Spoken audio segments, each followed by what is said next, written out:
Welcome to Narcissist Apocalypse, everyone. I am Brandon Chadwick, and today we'll be doing a debrief of Barb's story, Barb's survivor's story. We'll be doing key takeaways from Barb's story and the reasons that she stayed and the things that I want for her going forward. But for those of you who have not listened to Barb's story yet, here is a summary of her story. So Barb grew up in a conservative religious environment. She believed that becoming a devoted wife and stay-at-home mother was one of the highest things she could aspire to. And while living abroad as a missionary, Barb met a charismatic businessman and church leader. Their connection felt electric, and Barb quickly believed she had found the person with whom she would really build her life with. And at the same time, he began these push-pull cycle dynamics, and after they married, the control and rage escalated. Barb was criticized for her appearance, facial expressions. The way she learned a new language was criticized. Her feelings were criticized. He screamed at her, drove recklessly to frighten her, broke objects, kicked a door. He controlled money and made it difficult for Barb to discuss bills or make ordinary purchases without authorization. He disregarded her physical boundaries, and there was sexual coercion that was going on. He felt entitled to this. And also, their sons were growing up within this same atmosphere. One child was placed as the golden child. The other one was treated as the scapegoat. And Barb did her best to try to protect them while really carrying all of the parenting and the emotional labor herself. Eventually, therapy helped Barb recover from this eating disorder that she was going through. And at the same time, it helped her reconnect with herself. And from that point, her self-worth grew. She wasn't accepting the way she was being treated like she was before. And she began learning about emotional abuse and coercive control. And Barb created a plan that allowed her and her sons to travel back to the United States for about a year. That's how it was presented. And once she was safely with her family, she knew that she would not be returning. And she had a lot of guilt and fear and a lot of challenges around this and going through with this, but with therapy and family support, she just kind of kept moving forward. And today Barb is really rebuilding a life where, her decisions are her decisions, and she can finally experience a household without being monitored or being criticized over every little thing. So that is our brief summary of Barb's story. And now we will get into the key takeaways. So the first big takeaway is constant correction as abuse and dehumanization. And one of the biggest things in Barb's story was this constant correction that was going on. He corrected her appearance. He corrected her hair. The abuser corrected her accent and her use of language. The abuser corrected the way she cooked eggs. The abuser corrected what she said in social situations. He corrected her facial expression, and he expected her face to match whatever emotion that he was experiencing. If he was excited, Barb had to look excited. If he was upset, she had to show the correct amount of concern. If she was in pain and her face showed discomfort, he would accuse her of looking angry. Her natural expressions were treated like an act of complete disobedience to him. So what's happening here is that everything about Barb is being corrected or told that it is wrong. And this person does not see Barb as a human being at all. There is no autonomy in all of these personal things that are going on with these corrections. So he is seeing Barb as a thing, as an object to control, not as a human being at all. With all of these corrections, this keeps Barb focused on not being good enough, which lowers your self-esteem, and it's exhausting. It's crazy making. It makes you doubt yourself. It puts you further into a hole that is really hard to get out from. And it's hard to trust yourself, as this happens every day to Barb for 22 years. And once the focus is all on what you're doing wrong as well, it's hard to fight back to what the abuser is doing once all the attention is just being put on what you do wrong. It takes the full attention off of the abuser and what they do wrong. So that is keeping Barb in this relationship as well. And this is abuse, and it's dehumanizing, and it's lowering your self-esteem to negative 100 at the same time, which can keep you in a relationship longer. And then the next thing on our list is the push-pull dynamic created the trauma bond early. So the trauma bond in Barb's relationship began before the marriage. The abuser, who she described as electric and everything about him, like there's an electricity going on, he took her to restaurants, bought her clothing, invited her places, made her feel chosen. Then he would suddenly make a cruel comment or withdraw affection or ghost her or just become pretty cold. So Barb could not understand what was going on. She was thinking, what did I do wrong? So naturally, she began looking for a way to kind of get back in the good graces. And an example, before Barb left on a trip with friends, he announced that he did not want any contact with her. She spent that trip devastated. And when they reconnected, the relief was just enormous. There was no apology or accountability for what had happened. The relationship simply just returned to normal, and that return felt so good that it erased everything that was going on. That's a form of abuse, and that is a form of control, and he was causing that in the first place. And then at the end of it, she just wants relief, and so many of you out there are dealing with the same thing, and everything gets smoothed over once that relief just takes place. And this is how part of this trauma bond here is functioning. The person who creates the fear and distress and this withholding also becomes the person who is able to provide the relief from it. And the victim can start believing that the loving version is the real person and that cruel version is just a temporary interruption. And Barb here and victims really work hard to just regain being close with the abuser again, because your nervous system really can't take it otherwise. This is an addiction that is forming and has formed. And the addiction of this trauma bond was big with Barb and with so many of you out there who are experiencing this as well. It's an intermittent reinforcement. It's an addiction that's being formed, and it's all about control.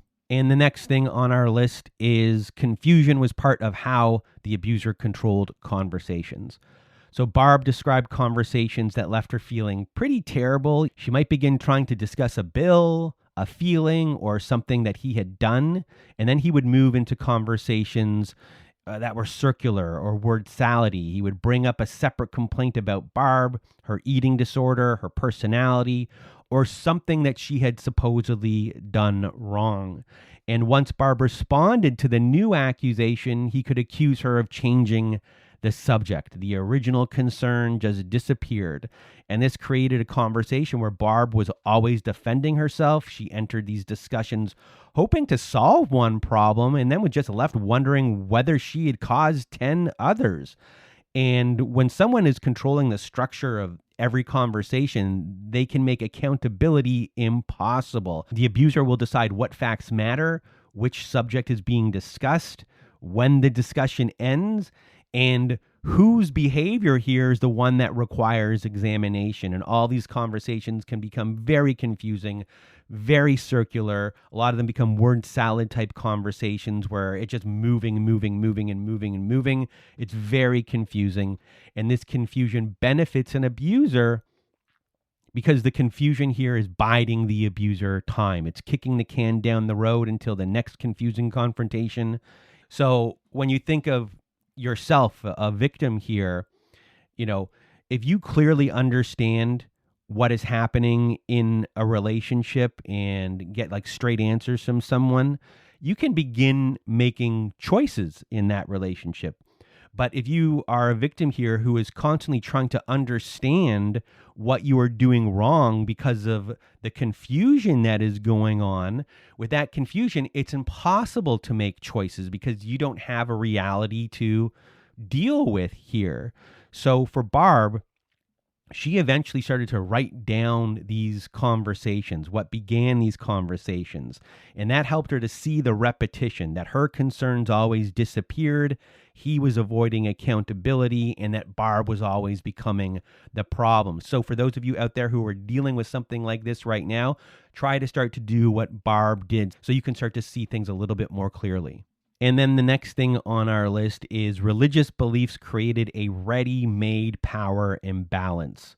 So one reason why we do a real big 3D picture of the abuse victim during our survivor stories before we even discuss the abuser is because we really want to show how existing beliefs about relationships or life can be used against the victim or keep the victim in a relationship longer. And for Barb, she entered the relationship with a really deeply held belief about what it meant to be a good wife. She had grown up seeing the wife defer to the husband. She believed motherhood was one of the highest callings a woman could have. And she also heard that divorce was sinful and that a Christian marriage had to be preserved. So these beliefs were present before Barb met the abuser, and the abuser was really able to take advantage of this power imbalance. He knew that Barb would be more forgiving, more sacrificing, and the abuser knew that going to church and seeing that church pastor at their specific type of church would really go in his favor. And Barb was told to cry less and be less emotional. So the church environment should have provided support here, but it did not. The abuser knew that this was going to happen. So with an abusive person like Barb's abuser, they can weaponize religious commitment by making the wife's sacrifice look like this very holy thing to do. The abuser reinforces the structure that she already had growing up, and they make her own self-care and feelings look like she's being selfish. So a big thing for Barb to leave, she really had to start to understand that not doing these things for him and leaving were not as immoral as she was led to believe based upon the beliefs that she had her whole entire life. And a lot of you out there are dealing with this as well.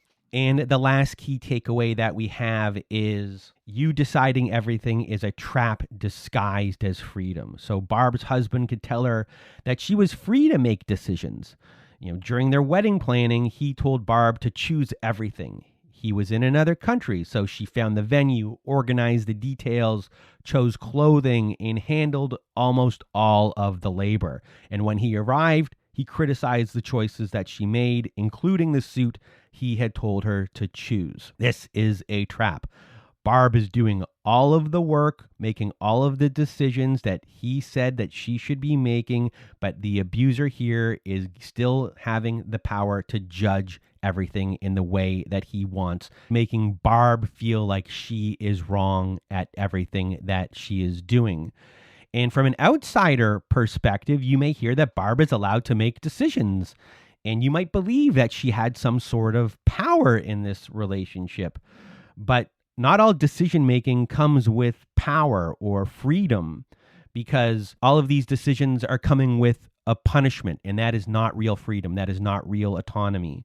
So Barb is learning that making a choice is going to expose her to being criticized, to being nitpicked, to being abused. So the abuser here is just really benefiting from all of this type of control without looking like they're controlling. It's very subtle in a lot of ways that this control is happening, because then Barb will try to conform to try to predict what this person actually wants, even though there's going to be moving goalposts. But now Barb has this form of control going on where he's not telling her what to do, but she's still trying to figure out what that thing is. So this control is going on. It's subtle, and in a big way, it's invisible. And there's a lot of plausible deniability that can go on from the abuser saying that I never told her that she couldn't do things. She has these sort of freedoms. So the reality here is he is retaining the power to criticize, frighten, overrule, and punish her. And this also creates doubt and destroys your self-esteem, thus making you easier to control going forward. And, a lot of you are dealing with this as well. We just recently did a standalone episode on this topic. If you want to go and listen to that, we do a longer version of this point in that recent episode. And those are our key takeaways of Barb's story. And now we're going to go through the reasons why Barb stayed. And some of these may have a little bit of crossover. And the first one is the trauma bond. And this is a big reason why she stayed. There was this push-pull dynamic, which began early. Barb experienced an intense closeness right off of the bat, followed by criticism, withdrawal, flat out rejection. And then when the love came back, that relief reinforced everything and the relationship was back. Things were smoothed over. That addiction here with the trauma bond had been formed, this intermittent reinforcement that was happening. So when he would leave, this just kept Barb reaching for the version of the person who once made her feel chosen and special, and was a big reason why Barb stayed, because with that intermittent reinforcement that's going on, this addiction that's being formed, she knows that it's possible for the abuser to come back. So now she's staying in this relationship longer. And the next reason she stayed, her religious beliefs about marriage and divorce. So Barb believed marriage was a lifelong spiritual commitment. She had heard that divorce was sinful and that a good Christian wife should just remain committed. So leaving here created, fear of leaving a community, guilt, shame, and this kept her in this relationship much longer. Another reason she stayed was her identity as a wife and mother. Barb had built much of her identity around being a devoted wife and stay-at-home mother. She wanted to create a loving family and give the children a really stable home. So ending the marriage could feel like destroying this life that she believed that she was supposed to build, which keeps you in this relationship longer. And then there was the fear of losing her children. And when Barb said that she wanted to leave, her husband told her that no judge would give the children to a foreigner and such a terrible mother. And he said she could leave, but she would have to leave the boys behind. So Barb believed the threat because he had more power, money, status, and familiarity with the country's system. And she did not want to risk abandoning her children and losing her children. So she was staying in this relationship longer. Another reason she stayed was financial dependence. Barb had spent years outside the workforce. She did not have an independent income that could support her and the children, and that uncertainty about employment, housing, bills, everything made leaving feel overwhelming and flat out impossible. And then there was the isolation and lack of support that kept her in this relationship longer. Barb lived in another country and communicated mainly in a language that was not her first language. Although she had friends, she really hid much of what was going on. And when she sought help from the church, the response was minimizing the abuse and just giving Barb more instructions on how to behave properly in this relationship. And this made leaving feel like she was just by herself, doing it on her own. And that makes this decision process hard and can keep you in this relationship longer because you don't have the proper support and you're isolated from people. So you don't know what is available to you. You don't know if other people are going to be accepting of what is actually going on because the first place you went was not. So that makes it more difficult to leave, to trust the system that is there because your first step created distrust in the system. And another thing that kept her in this relationship longer was the hope created by apologies and promises. These were resets, and the abuser sometimes wrote loving apologies and said he would change. Later, when Barb began naming the abuse, he then started talking about therapy, and this stuff reset things.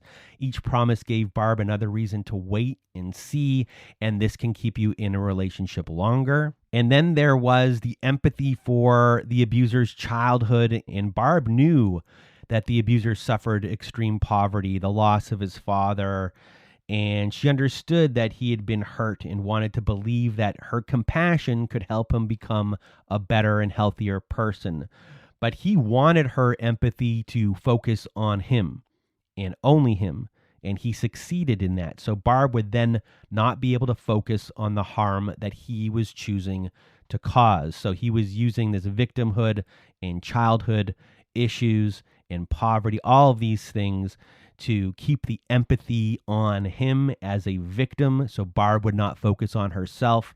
That means she's not seeing a future. She's just tending to these kind of everyday fires, which can keep you in this relationship longer. And then the last one is fear, exhaustion, and survival mode is keeping her in this relationship. And Barb was just physically exhausted, always stressed. She was managing an autoimmune illness while raising 2 children and doing everything inside this household. She was also monitoring rage, dealing with reckless driving, dealing with physical intimidation, sexual coercion, financial control, nitpicking, everything, just the emotional atmosphere of the home. And when you are in survival mode, you're just constantly putting out local fires right in front of you, like these little separate events. You can't see that the whole place is burning. And this is tiring. And planning needs energy. And the abuse and surviving it was consuming all of Barb's energy. And it's very difficult to think of a future and leaving when you just need to get through this day or this hour or this minute or this second. And so many of you are living a life like that right now, where it's hard to see a future. It's hard to see the big picture because there are all these little fires that are big fires, you're really inside an even bigger fire. And you're just trying to put those out and survive daily. And when you're focusing on those things, it's really hard to think about yourself. And it's hard to think about getting out and realistically thinking it because you're so tired from all of these things, and planning and all those things takes effort and energy. And when you don't have any in you because it's being sucked away from you, it's hard to leave. So those are the biggest reasons why Barb stayed. And now these are the things that I want for her going forward. And the first one, I just want Barb to reclaim the personality that the abuser tried to steal away. And Barb was a very outgoing person. She still is now an outgoing person, and she enjoys talking to people, asking questions, learning, reading, sharing ideas. And those qualities were repeatedly criticized because they allowed her to take up space and connect with other people and be her own person. And the abuser did not want her to be her own person. The abuser tried to turn her natural personality into something that was embarrassing or inappropriate. So I want Barb to get back to her full self again, to her old self. I want her to laugh. I want her to tell stories, ask questions, and become excited about what she is learning without someone shutting down her and conversations that she likes. And then the next thing I want for Barb, and the last thing I want for Barb, is I want Barb to release the guilt she carries about her sons. Barb was really clear that she loved her boys. She played with them, read to them, drove them to activities, and really tried to create love for them inside this terrible home. And she carries a lot of guilt about what they experienced in the years that they remained there. And I just want Barb to remember that the person who created the abusive environment was not her, it was the abuser, and they are responsible for creating it. She was just trying to protect her children while being controlled, threatened, and isolated.